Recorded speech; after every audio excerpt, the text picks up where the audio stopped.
Another weekend of anti-cop anarchy in Atlanta. In what police call a coordinated attack, this violence resulting in domestic terrorism charges. Police pelted with fireworks, bricks, and even Molotov cocktails as rioters dressed in black launched an all-out assault on what they call Cop City. That's a proposed $90 million training facility for law enforcement. It has been repeatedly attacked by anti-police and environmental agitators in the past year. Some of them were even living in the woods. The clash resulting in violence and flames, protesters setting construction equipment ablaze. At least 35 people have been arrested, 23 of them charged with domestic terrorism. And get this, authorities say many are from out of town. The police chief making it clear that these attacks will not be tolerated.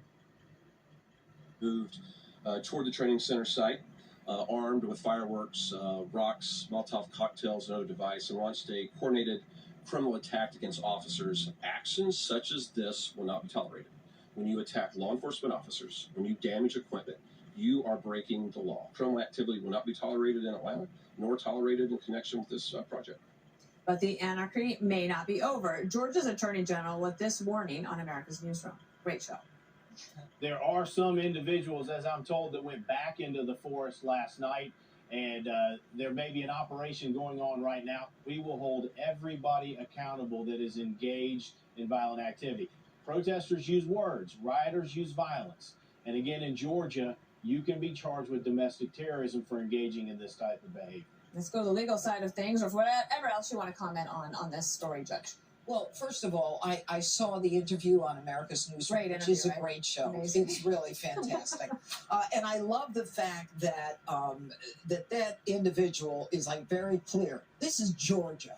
You know, we're in a place where we respect the law, and you can't come here, especially everyone but 2 people are from Georgia. Yeah. They're not only not from the state, they're from out of the country, some of them from Canada, from France. Who are these people who believe in anarchy, who want to destroy this cop training center? I mean, first of all, look at all of them, okay? A lot of them are young. One of them apparently is a lawyer.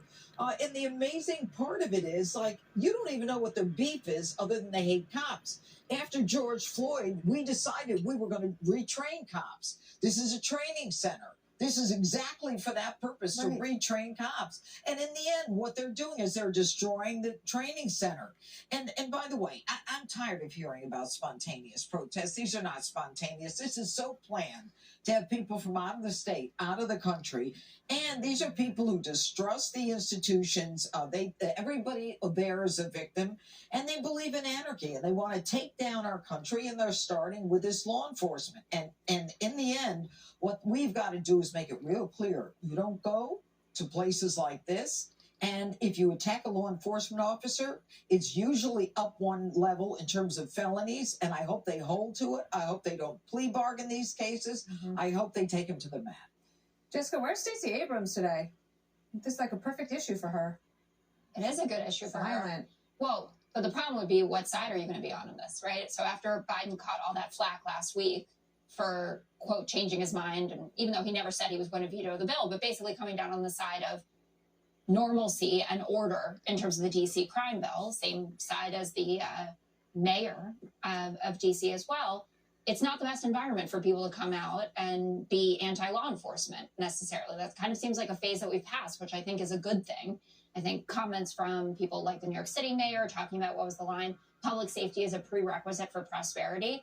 That's something that mayors, big city mayors all over the country are thinking about. Keisha Lance Bottoms, who was the mayor of Atlanta, certainly was as well. I totally agree with the judge. Is the fact that it's 23 of 25 or 21 of 23 who are from elsewhere just seems completely absurd. And the police chief was very clear. If this had been peaceful protest, it would have gone on. This is obviously not peaceful. And the juxtaposition, when we're hearing about this story, and you have Biden in Selma for the anniversary of Bloody Sunday, and you think about what real civil rights challenges were in this country, and that people traveled for that. You want to travel for that? That makes sense to me. If you want to travel to protest the Vietnam War, you travel for that. But you're traveling because a few people got thrown out of a forest? Yep. You mentioned Eric Adams. This is the mayor of New York City. We have one call for we shall listen to. I think it's a warning sign for the country. Public safety is a prerequisite to prosperity. Same as Chicago, like New York, and many of our big cities across America. We are focused on public safety because people want to be saved. They don't feel safe and they're actually safe, then you're going to lose control of your city. And the other thing that's galling, I imagine, to the people of Georgia, or even like right there in Atlanta, is that they're the taxpayers that are paying for the police facility. And now people from out of town and even out of the country are coming and firebombing it. Well, the left loves Antifa. They've romanticized Antifa for years now because at heart, every left-winger is a revolutionary. They always admired their parents or maybe the parents themselves when they were out protesting NAM or making their dumb placards. That's what they dream of doing, to be able to be this free-spirited and to not care about the consequences and to do things that in their hearts they know they believe, because the far left does hate the police.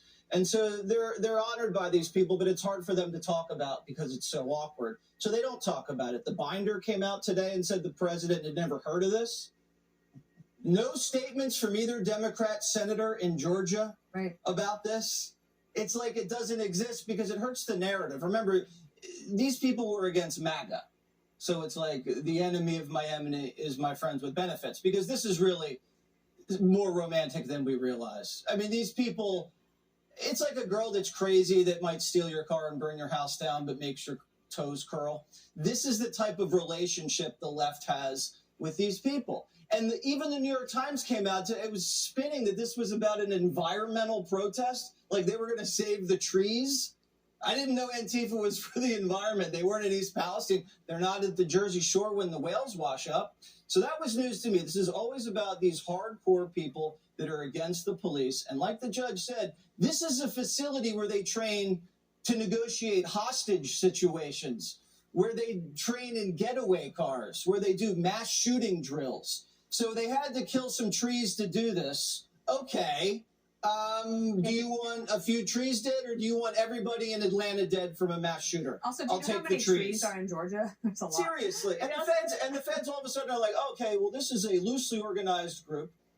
Well, how loose is it if it's from France and Canada, every state in the union that they come in and do this, and the mugshots, it was like the faces of meth. Do you ever see when they do the meth posters? Yeah.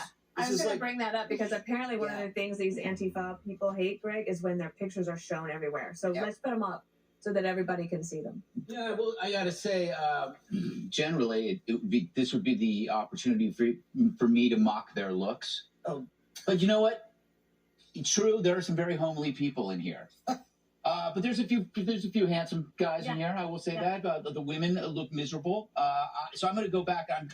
I don't want to make this a bigger story than it is. I think that we're looking at a fringe group that has been poisoned by the media. Their brains have been poisoned. Maybe in 10 years or 15 years, 5%, 10% of this group may come out of it and look back in shame. Or you might just have another Weather Underground guy who thinks it was really great.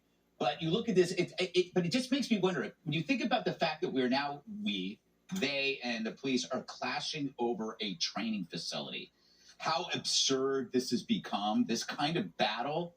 And that the fact that, like, listen to Jessica, if it weren't Jessica, if it was Harold, if it was Geraldo, we're all in agreement. So we talked about this 2 weeks ago or a week ago. Why, if everybody's in agreement, why is this still happening? Mm-hmm. When this is, and you can say that about 7 or 8 different kind of news stories. Why is this still happening? Why is there a Canadian teacher with giant boobs allowed to teach? Like, why are these stories still going on? And I really think it's to keep us busy.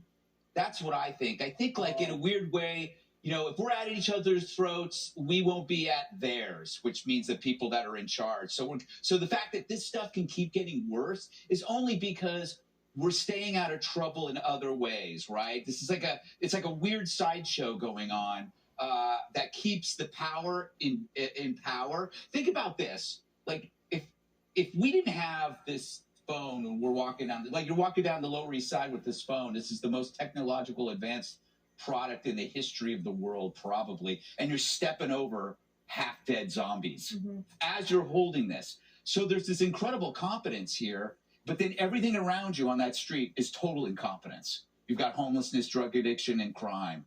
So you have this weird clash, and it's like the reason why we have to be distracted is so we don't stop and say, this means you got to go. Like, there's so much incompetence in this world, and we're too distracted. This is just a game. This is like, you know, it's like, ooh, Antifa here and Proud Boys there. Ooh, like that's basically keeps us busy. Well, it's easy to knock this off. You just arrest these people. Yeah. Just based on looks or track record. but we don't. Arrest them, right. But then the question is there cashless bail in Georgia? Yeah. I don't know what the standard is in Georgia. I suspect it's cashless bail. But none of them have roots in the community, which used to be the test for keeping someone in jail. So we'll see. Interesting. Because then you're more likely to stick around. Yeah, if you have roots in the community, you have a job, you have a family, you have a house, you're more likely to stick around. And that's why you go to other places because you don't mind burning down. Do you want to go to France with me and protest and riot? Yeah. We're on TV. Wow, I'm gonna have a blast. I went on Brian